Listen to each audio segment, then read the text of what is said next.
Alrighty, I wanted to show this YAMATIC premium non-marking replacement or extension hose for your pressure washer. I'm going to be using it on this Ryobi pressure washer.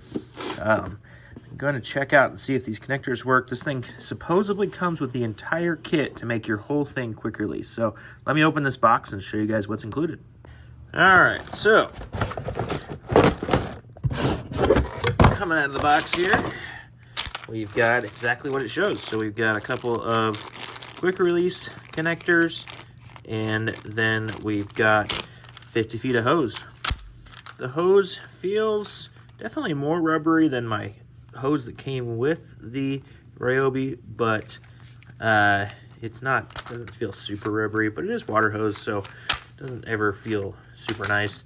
And then there's all these connectors. So let me put them all together and see how the quick releases work. All right, well, easy as that. This end goes right on the bottom of my gun, and this end goes right on the end of the hose. See if I can do it with one hand. Yep, easy peasy. Pretty nice to have that in a quick release form now, and definitely feels like a really nice product. I'm excited to use it.